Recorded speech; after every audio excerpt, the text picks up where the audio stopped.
What they do is, what they do is, in order to sell insurance as an investment, what must these agents do?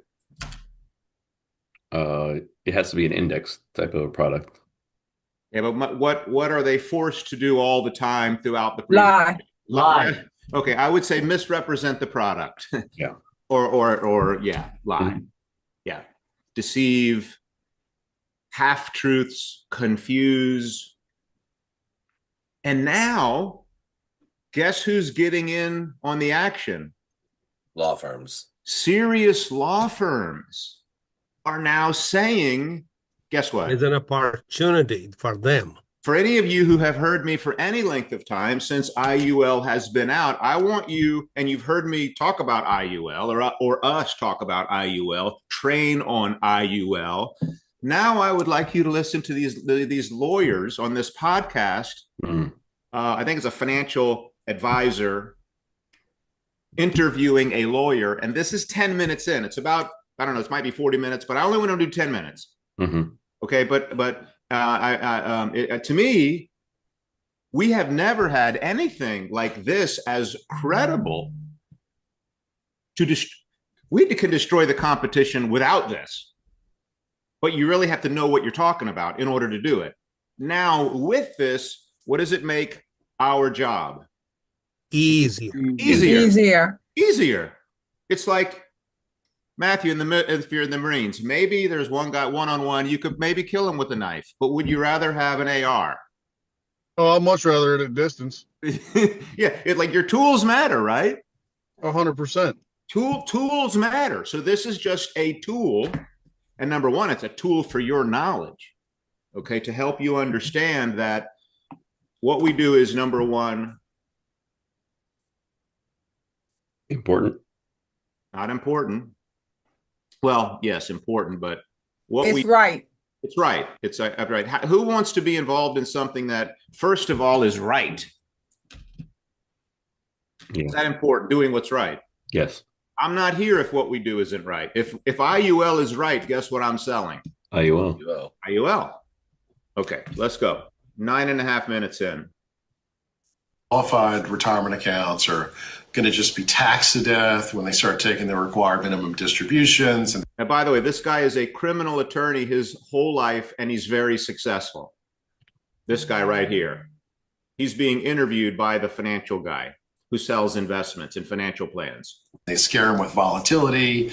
And what really is insane is the financial advisors. I mean, they do everything but call themselves financial advisors. I see financial professional, wealth architect, retirement planner.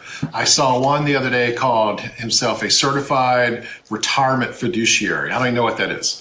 I mean, they make up the most outlandish names for themselves. And they meet with these folks and they figure out, most of middle America retail investors' wealth is tied up either in a home or their qualified retirement accounts. And they terrify them that their qualified retirement accounts are going to just be taxed to death when they start taking the required minimum distributions, and they scare them with volatility. And what really is insane is they say, well, you're paying these advisory fees. You need to come and push it in this IUL. And when I get the first year commission run and show it to the client, like, you left your $500,000 401k paying $3,500 a year in fees and transferred that to an insurance agent who made $200,000 commission. How does that make you feel? And usually they want to drive to the guy's office and take a baseball bat to the front door, but it's nuts. I mean, it is, I think, without hyperbole, I've been sounding this alarm for a while. I think it is one of the biggest financial ticking time bombs in the retail investor retirement space in this country.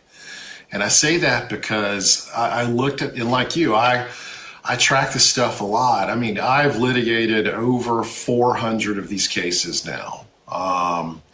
And I know my numbers. My numbers aren't even 1% of the premium that's sold in IUL. Last year was like 3.8 billion in premium. I mean, I'm a mosquito flying around in a hurricane, and they have to deal with me, and they don't like me. but I'm not really any sort of existential threat to them. I'm just a cost of doing business. And so I do a lot of these to just try and educate people, because now all you see is like, and I'll just tell everybody, like, I'm a trial lawyer. I've been a trial lawyer for 30 years, super successful. Know a lot of rich trial lawyers. None of us have IULs.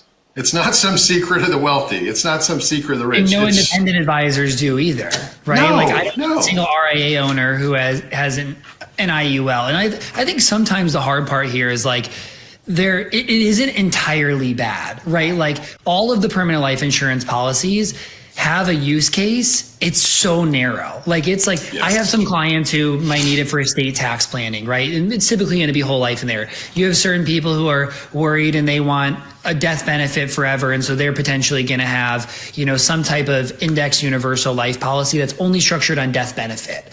And that way it's going to be longer than term. But it's like, you know, 0.1% of people might be a fit for permanent life insurance. But these insurance salesmen sell it to 100% of the people that they talk to. And so if you're middle America, right, and you can barely have an emergency fund and you can barely save, you can barely hit your 401k match, legitimately one of the worst things you possibly could do other than like go into credit card debt is put your money into one of these policies. Oh, it's catastrophic because, you know, first of all, those first couple of years of fees and expenses and everything that gets pulled out of that premium, it takes about 10 or 12 years for that policy to even sort of right-side itself.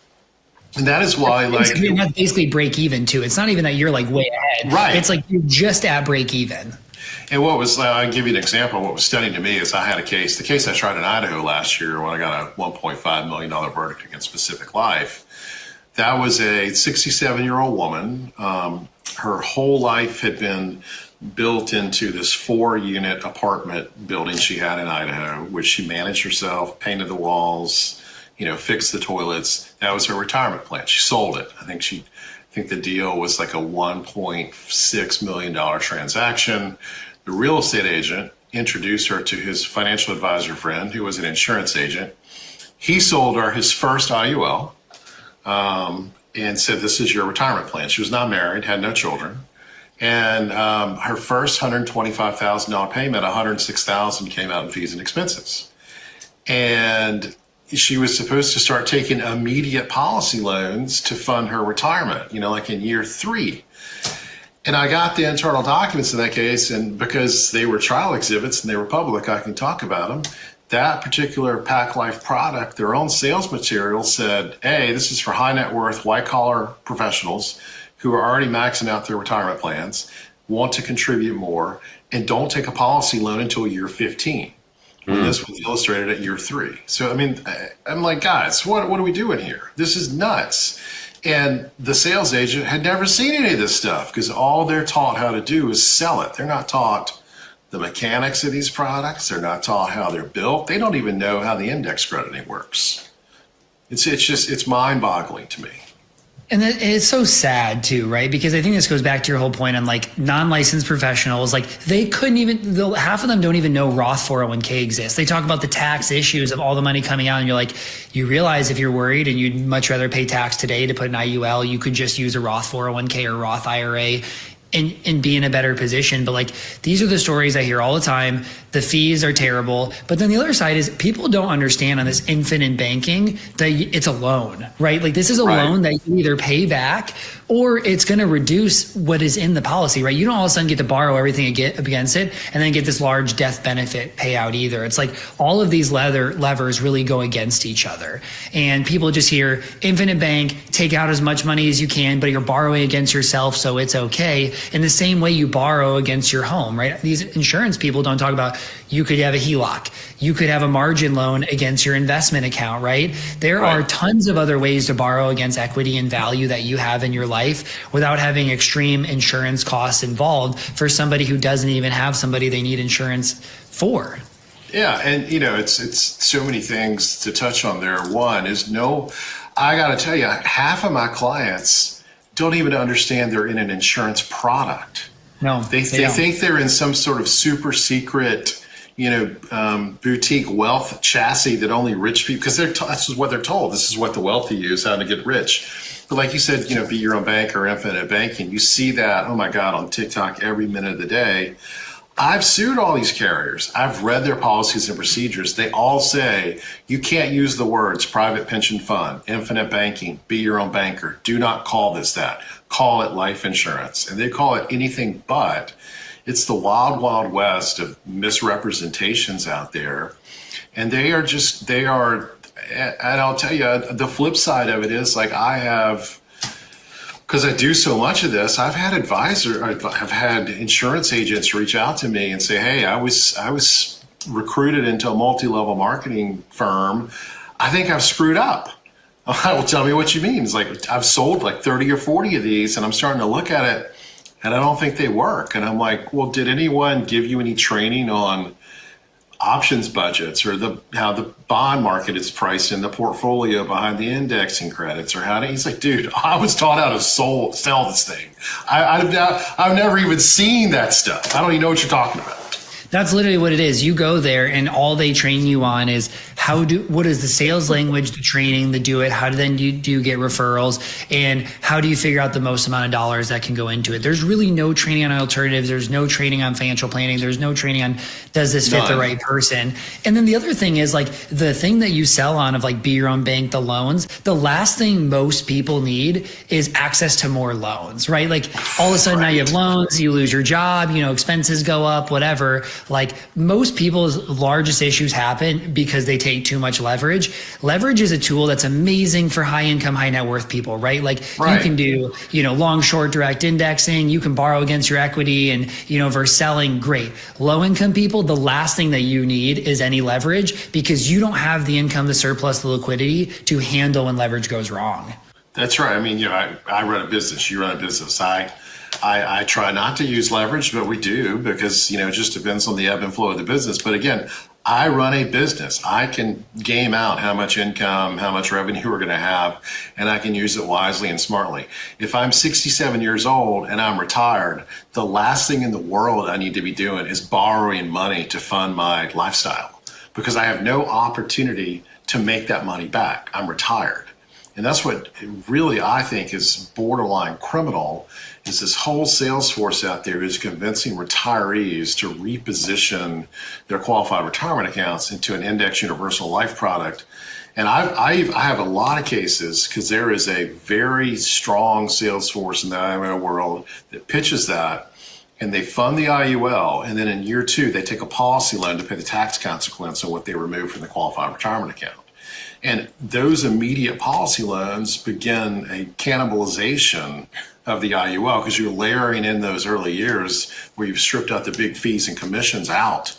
Now you're layering in loans, but then they use a little trick where they do the index crediting so they can show in the illustration how this is always going to be positive.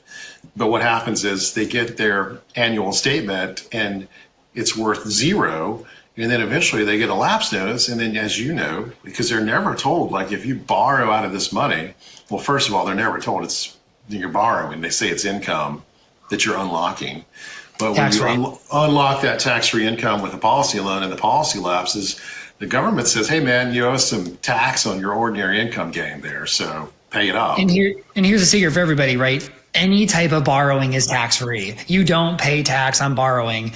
In any spot, you pay an interest cost. So in no way is tax-free to borrow against money that you already have. Like I don't know. It's crazy. It makes me mad that like this exists, that people can get away with it. I'm glad there's people like you who are kind of standing up and trying to set aside, because I don't think there's enough even information on social for people to know yet that it's wrong, or 2, that there's like a defensible case, because we know financial literacy is low in the country in general, right? So the more complexity that you can kind of trick people in on these words, obviously people are going to believe it. Everybody believes the ultra wealthy have different tools, and they slightly have some different tools, but not like this, right? Their different tools are just, potentially private investments. But the reason why you protect against lower net worth or lower income people from it is because most private investments end up being 0. Some work out, some don't. But you also have a lack of liquidity. High net worth people can handle lack of liquidity for long periods of time. Low net worth people can't. Like in general, though, most high net worth people have real estate, businesses they own, and stocks and ETFs, right? Like That's it. you have the access to all of that as a lower income person. Maybe you have less contributions, but at the end of the day, right? Like it's not, don't look for these get rich quick schemes or things that are only to the high net worth, because that doesn't really exist. The other thing I want to hit on though. Really great. What do you think about that? Amazing. I think it's great. You giving us that? Of course. Comments. I don't mean to get off the agenda, Matt. No, but I am mad at you. We need that. I mean, but we're in a war. Absolutely. We expect that we'll be off the agenda, but we'll be on the agenda that's pertinent still. Yeah. I So mean, we understand, but we do understand that this was not the agenda, but we like what we heard. okay, good. Because yeah. Christian, I think what was so profound was he mentioned that the country already has a very low financial literacy IQ, right? And they're bringing out these very convoluted products to make it even more complex. So the average person can't even understand the basic. How can I understand the most complex, right? So that's what they're using to extract money from people. That's right. You mentioned that there's not enough people out there teaching the right stuff. That's right. So TikTok every day talking about being your own bank, and their own policies say you can't use those words. So the right. policy is saying. This is our competition. And it's a big problem. It's a huge, huge problem, Christian. The lady, I think I mentioned it to you. She gave out $25,000, her 401k money, her retirement money. Really did happen. And it was 2 years ago she gave $25,000. So after I talked to her From her 401k into a life insurance policy. yes, sir, IUL. That is madness. Yeah. That's total madness, and she has no other money. So then I talked to her. She really got mad. She called. Guess how much money she got back? How much? 20,000. They ate in 2 years. They took $4,000. And that's criminal. That's criminal. And that's what he says. That guy just said, the cost in first 2 to 3 years is so much, it takes years to make it back. Break even. Break even. And probably won't even happen in her lifetime. So this is really that really. Now the planner guy said that about 21% of the population, in some cases, maybe whole life would be appropriate. No, 0.1%. 0.1 or 1. He said 1. I thought he said 21. No, he said 0.1. Are you sure about that? I wrote it down. Yes. I wrote it down. I heard that thing twice, and I thought he said 21%. Go back and listen. Okay, well, if he said 0.1, then I agree. Because 21% is high. Too high. Is too high, yeah. especially in the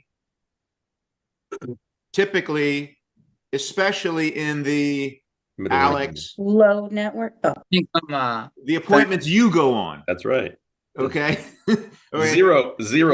It's right, Hector. It's like, how many appointments have you been on in your career that Nita is appropriate over one of these? Like in middle America, it's not appropriate for anyone working class. No.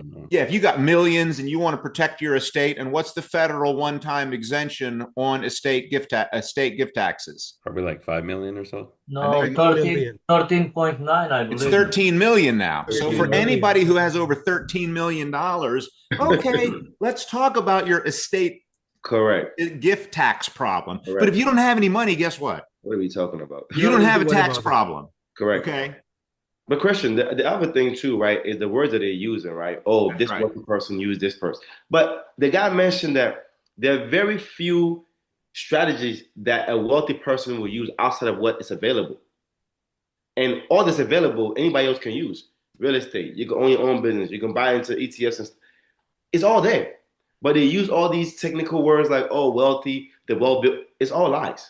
I love what they said, Prince, is that they make people who are financially ignorant or illiterate or uneducated think that the wealthy have some kind of magical Correct. opportunities that everybody doesn't have. And it's not true. Not true. The wealthy, which I have a lot of friends, they have real estate, they got stocks, Correct. they got bonds, they got assets. Assets, yeah. Okay, they got mutual funds. That's what they have. They don't get wealthy investing in their life insurance policies. Right.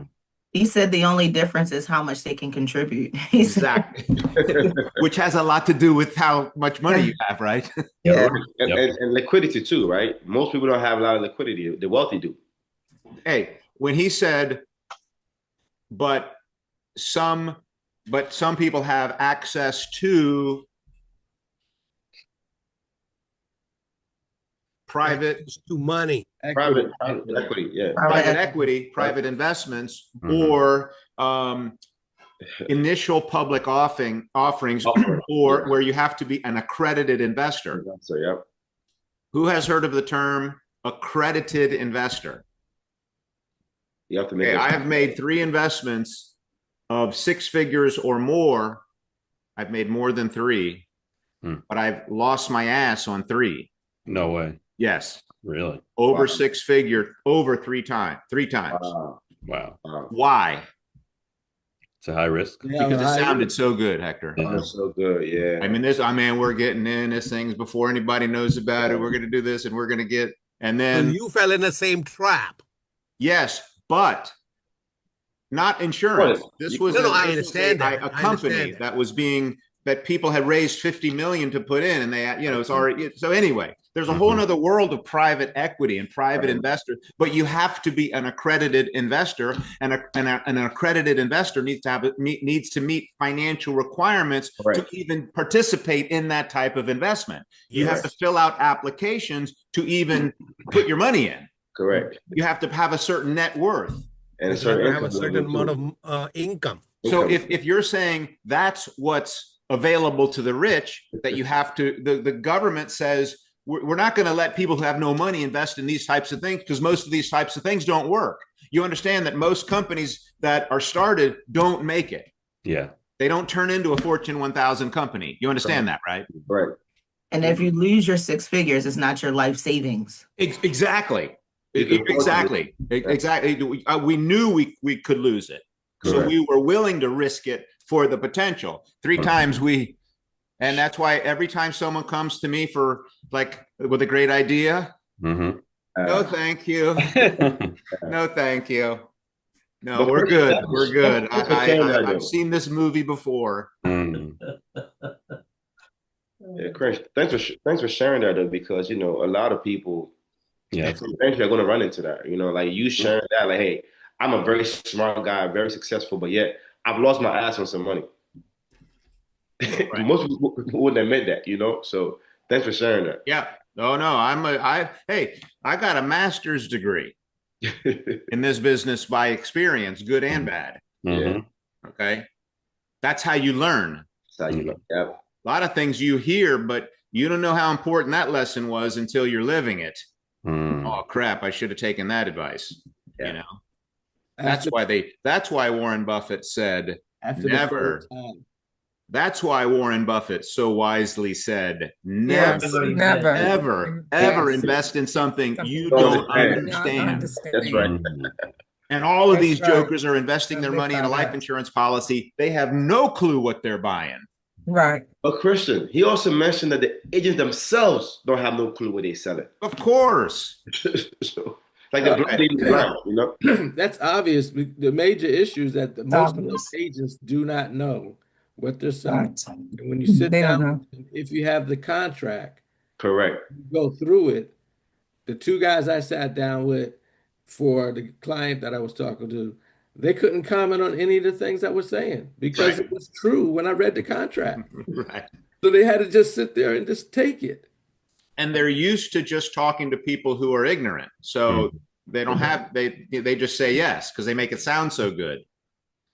And how do they make it sound so good? By getting people afraid of 2 major things. Losing money. Taxes and the market. Taxes and That's right. In the market. They get them afraid of the market going down. They use fear as a tactic. Yeah. And then they have people afraid of paying all these taxes at retirement. Correct.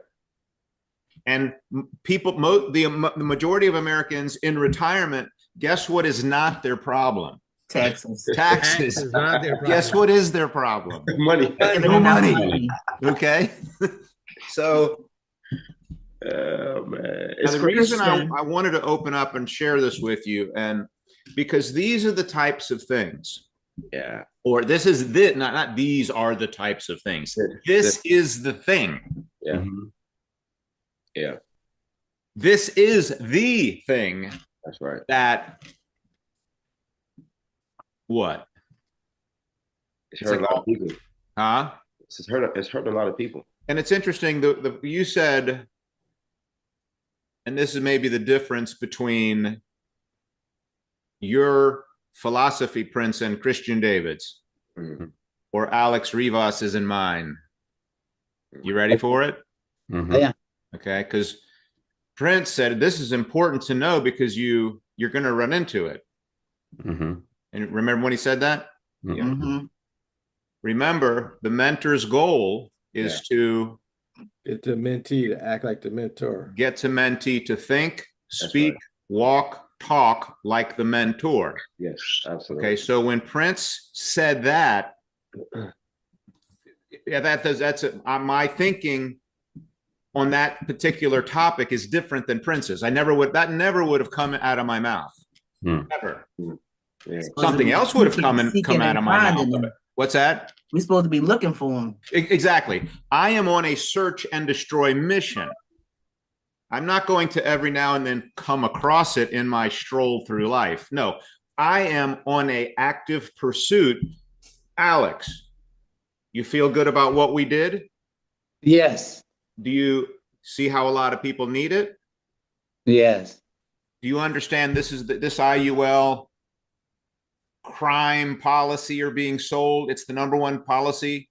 Billions and billions and billions of people's premium. People are paying billions into these policies in new sales every year, not to mention all the old sales. You know how many people have these? I think most people. Right. Now, if your friends and family had these policies and they have no idea how they work, they have no idea they're so bad, do you think they deserve to know? Yes or no?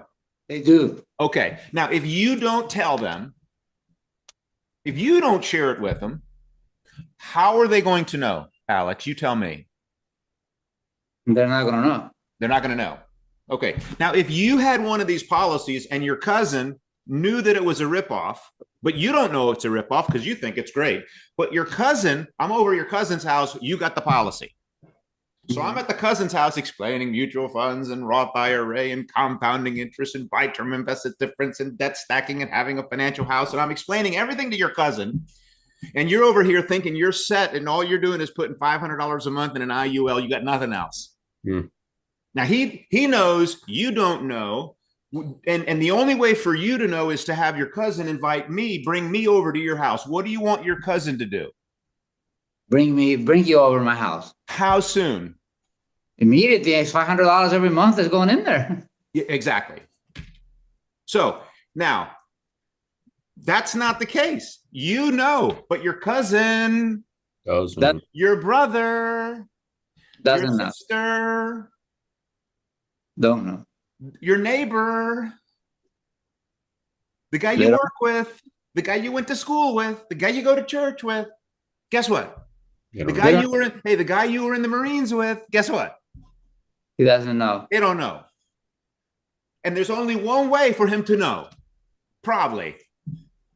And if he finds out, it will probably be accidentally. But we are supposed to operate on purpose. We're supposed to be purpose driven. Now, do you believe in low cost term life insurance and never invest money in life insurance? Just use it for protection? Yes. Okay. You believe in compounding interest in mutual funds? It's not the mutual fund. It's the 10%, 11%, 12%, 9%. Get your money doubling every 6, 7, 8 years. That's what's the magic of a mutual fund. Mm-hmm. It just historically, people's money in mutual fund doubles every 7.2 years at 10% in the S&P 500 for 100 years. Your bank account is paying you 2%. What's 72 divided by 2? 36. So would you rather have your money doubling every 36 years or every 6, 7, or 8 years? 6, 7 Yeah, years. that you can see how that's got. Okay, I don't want to go on. But David has a question. When you Matt, there's two people. Remember, never this is very, very important. Mm-hmm.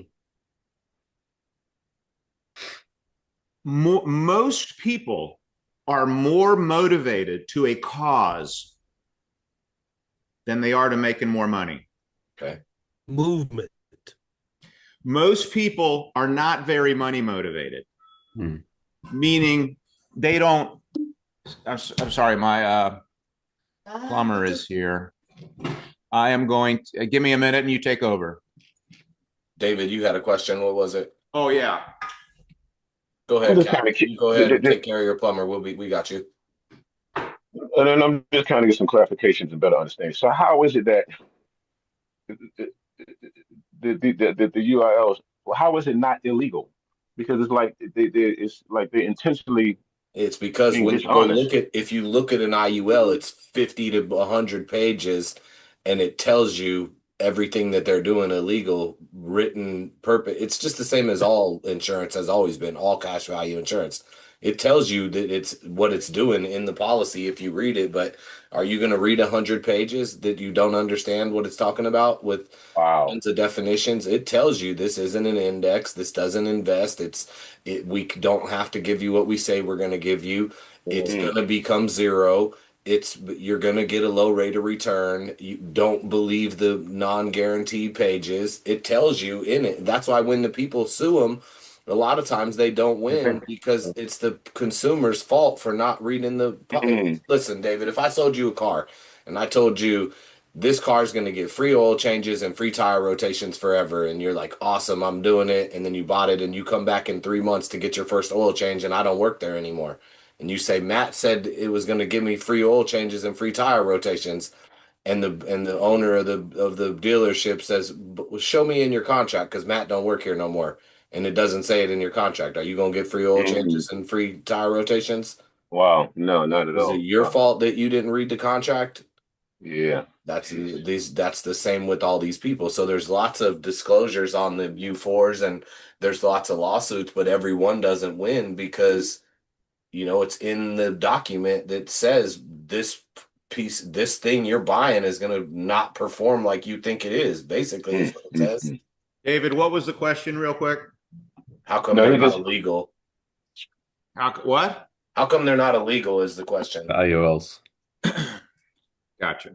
It's a nasty world out there. Wow, man. Day. But remember, the fact that they're not illegal gives us a reason to work. Yeah, man. It motivates me even David, more. it gives you the opportunity to. That's right.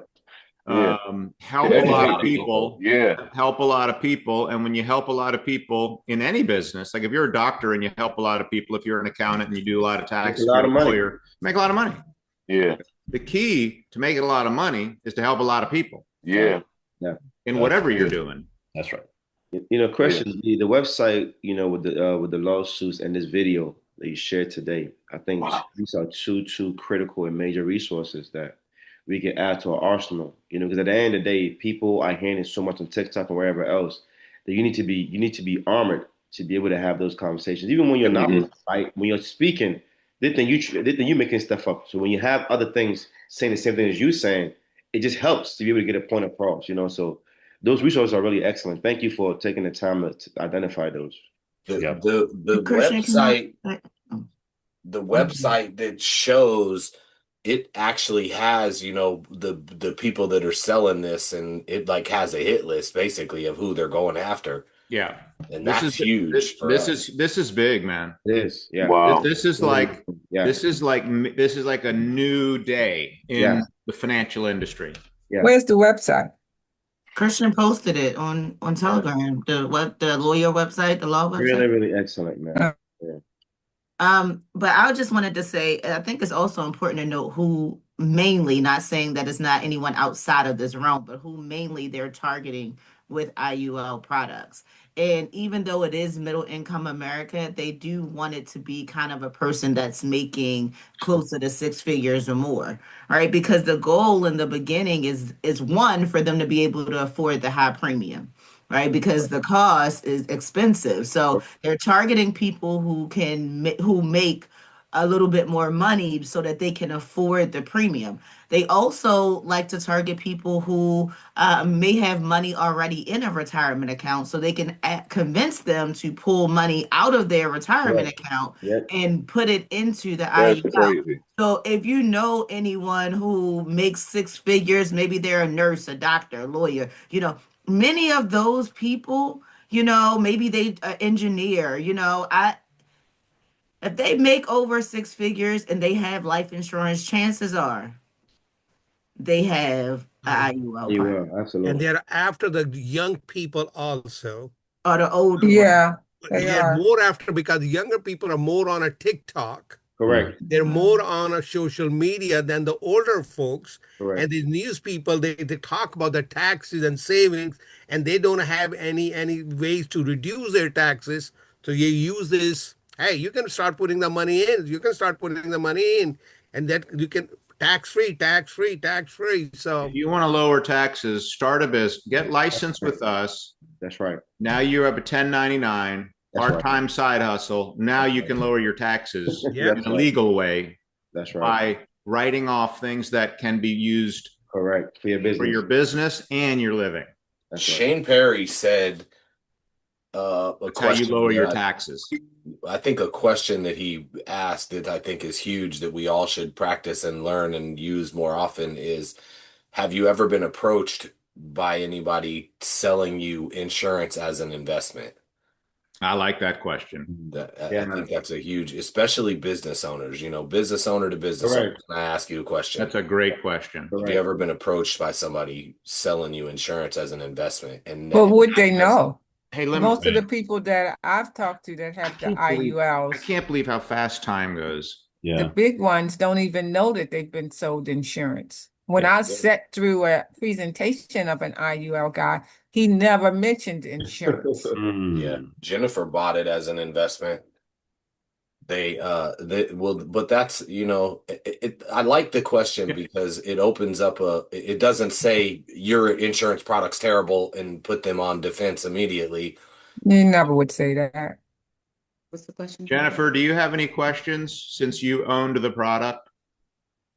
No, I just get angrier and angrier every time I watch everything. And I will say during training, I think something that got me was when they talk about the wealthy piece and how the wealthy have different avenues.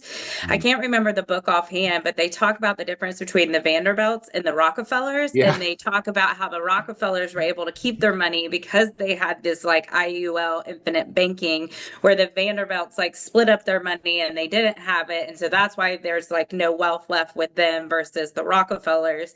And so that was something that really got me. I'm like, oh, this is a tool that they have and they are using, and that's how you would have such wealth. That is such a pile of garbage. Yeah, the McDonald guy, Ray Kroc did that. I have to as coach, I have to mention David Armstrong. Yes, sir. What are you doing? Oh, I'm sorry. I have the DJ an event today, so I'm loading up. I'm breaking down my equipment. I'm sorry. Gotcha. It's not about being sorry. I'm just trying to think, if I were you, what would I be doing now? Well, I'm just about done now, so I'm about to sit down and start. But could you get up earlier and do what you're doing? I tried. You know what I'm saying? Can you do it after our meeting? Now, listen. My name is Christian, and I love everyone, and I love you and I love everyone. I want you to win. Right. And in order to win, if you're not winning, meaning what do I mean by not winning? Financially. You're not financially independent. I mean, if you're not making an extra $1,000 or $2,000 or $3,000 a month part-time in our business, you're not winning in our business. Can I get an amen? Amen. So if you're not winning, the way you learn how to win, step number one is what? For your notes. Show up and take notes. Find somebody that's winning. Be a good student. Mm-hmm. So then you say, the question is, Frida, if goal number one is to win, I need to learn how to win. In order to learn how to win, I need to be a good student. What's the next question, Frida? I need to find somebody who's winning. No, okay. Here's the question. What does a good student do? Am I a good student? What are the attributes of the best students? What do they do? Taking great notes. They take notes. Pay attention. Okay. And they apply it. Right. In class, what's the students doing? I'm taking notes. Okay. Now, David, I'm violating every rule of people skills here, which is what? Criticizing public. About something criticizing in public. Yeah. But I want everyone to know I'm not criticizing David because I appreciate that he's here. That's right. David, I'm glad you are here. That's right. And you don't maybe know better because we've never had this conversation. Right. The reason I wanted to do it publicly is why?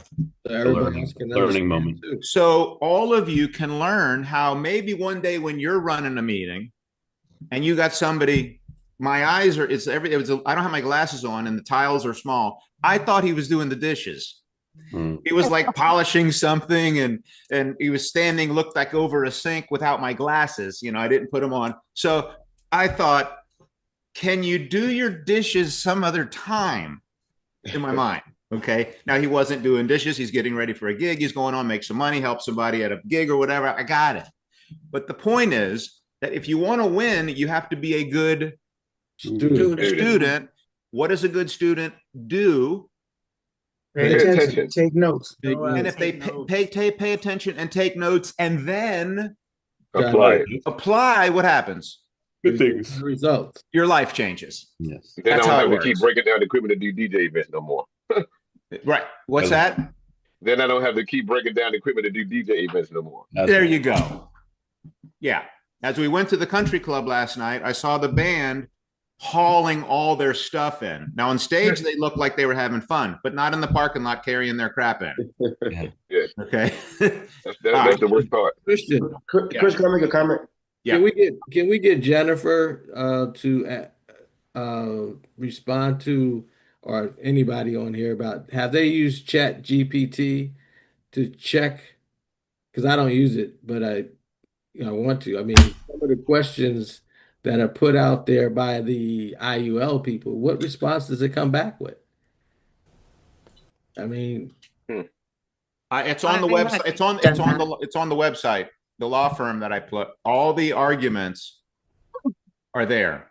And I have 2 pages in the business overview. By the way, in that, do I need to do an overview at 10? Yes. Possibly. Yes. I have 3 to 4 people confirmed. Okay. Because we got to be off the Zoom at 10. Yeah, Matilda's consistent. I can make you a breakout room also. Okay, perfect. I think this real quick is worth sharing. Let me show something real fast. This is the website. It's investorlawcenter.com, you guys. And everybody should get in here, and especially where it says IUL lawsuits here.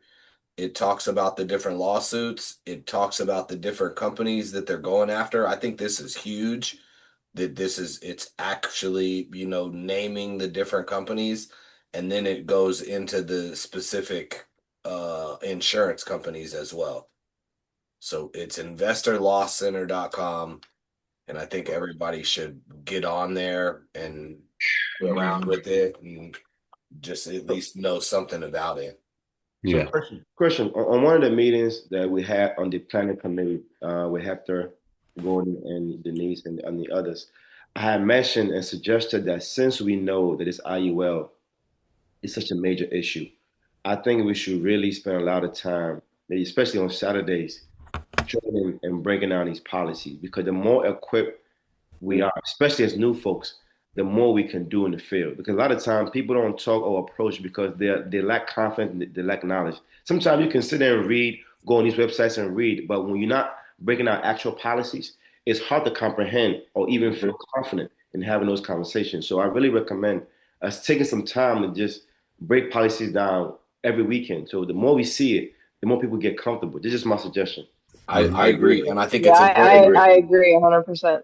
I think it's seeing how garbage they are, everybody getting to see, the different details about how bad they are is going to give everybody the confidence. Knowledge. Yeah, And the confidence. courage, right? Because we got to go out and find these. We really got to go help people because, like he was saying, your buddy in the Marines, your doctor friend, Prince, the guy that works in the office next to you has one of these, bro. Yeah, it's your job to expose them and let them know that this isn't going to get them where they want to be. Yeah, Matthew, can I make a comment? So there's a lady that I was speaking with. See, this is the situation. She was able to tell me she was paying $1,000 a month, but then she's got cancer. Because she didn't have the right policy, she can't get to the best doctors, the best medical, and she's in so much pain. I mean, every time you speak to her, she is in so much pain. So we know the consequences. You can have a policy. She's a nurse, so that's why she could pay $1,000. But she can't help her when she's in such a bad medical condition. Very, very, very sad. That's terrible. Yeah, Matilda, it's not designed for you to go to. It's not a PPO kind of a thing that you can go to a doctor. That's not what is designed. Yeah, but that's what is being told. You're right about that. You're right about that. It's sold as a medical benefit. Medical benefit. Yeah, but it's not a PPO that you can go to Kaiser Permanente or any doctor you want to. No. It doesn't work that way. The other thing that they're starting to do is they're starting to offer term insurance with living benefits. Yep. So I think this is we have to start looking at that because it's coming. We're going to have to be dealing with that. Because that's your response to what we do, right? Yep. It's basically they're using this as their investment vehicle. Here, we'll get them term insurance, so they have term insurance, and then we'll put them in this for their investment, and you're guaranteed not to lose. If the market goes down, you don't lose.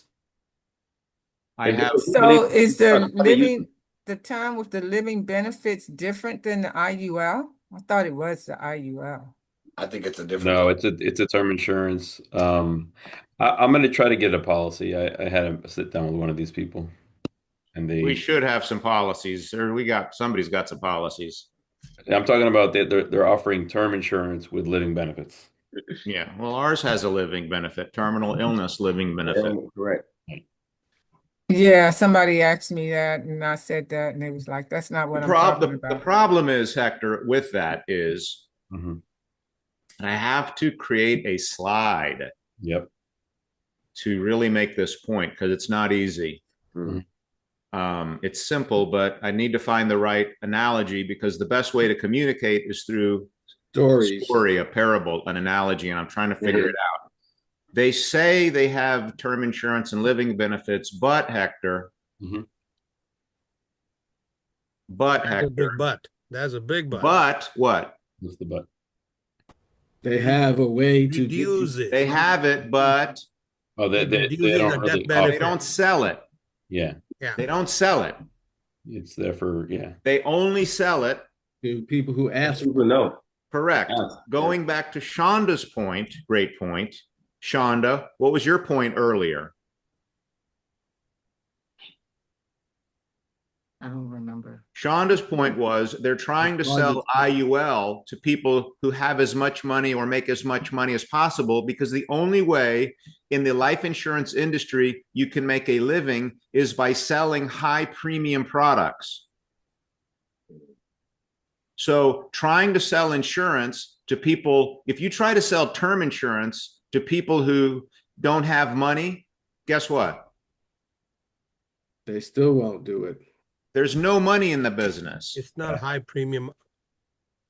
There's no money in sell. No insurance company can keep a sales force and have them sell term insurance. So that's why Why? they attach the benefits. Why? Because it's not the premiums aren't high enough. And so if it's not high enough, what does that mean? They can't pay. Very important. Huh? Profits are low profit. The insurance company can't make money, and the agents can't. And the agents can't make money. Now, it's good for the client, but it's not good for the company or the agents. The agent or the company. So in order to have a successful business succeed, we're going on 50 years, the product must be good for both. For the company, the company, the agent, And the client. And the client. Yeah. Right. So because term insurance is good for the client, but not the company or the agent, they don't sell it unless they get sued by a lawyer, or we show up and educate them on term insurance. And that's what they say, oh, we have that too. And then they say, oh, you wanted term insurance. We have term and our term is better than theirs. Yes, but what? What's the big but? Why didn't you offer to me in the first place? Because I made way more money selling you what I sold you. And if I would not have made more money selling the term insurance, that's why I'm telling it to you now. Mm-hmm. Yeah, don't tell you that. No. Yeah, they're definitely not going to say that.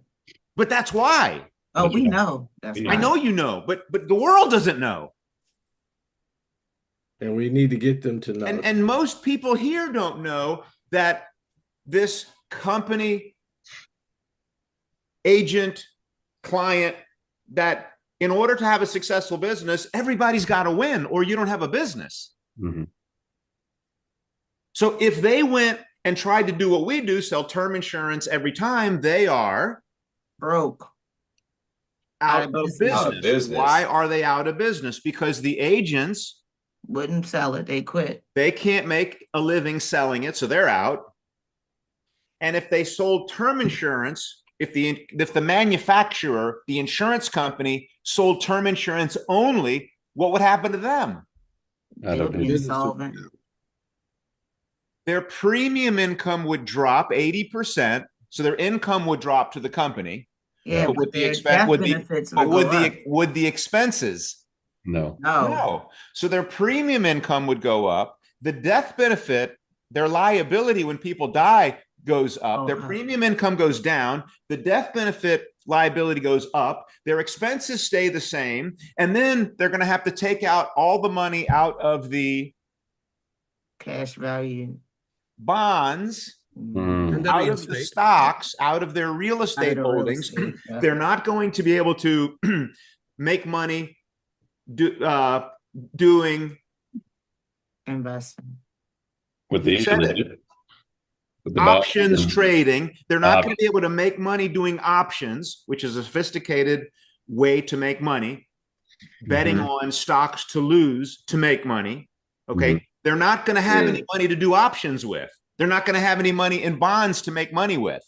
Okay. So they become insolvent. It's like if everybody who has money in your bank shows up at the bank saying, give me all my money, the bank, guess what? With the fractional reserve banking, the money is not there. It's not in the bank. No. Maybe 10% is in the bank. 90% is out. So if everybody wanted the money out of the bank would go out of business, become insolvent. So the insurance companies are locked into selling a flawed product. The agents can't make a living doing what we do, selling term insurance.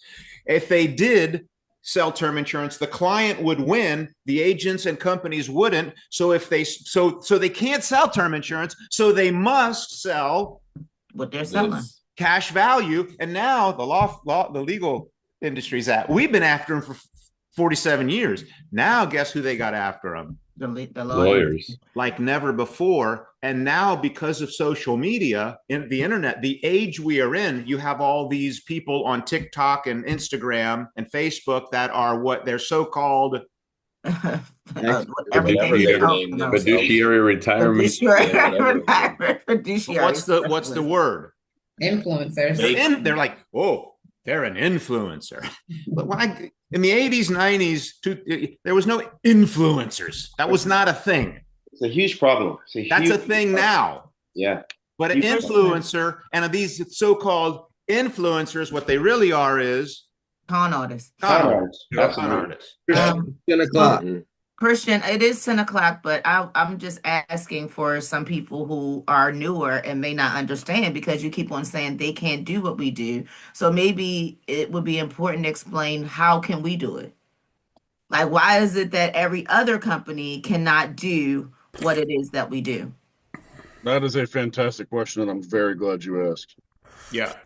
But it's 10 o'clock and I don't have time to answer it because it's time for the overview.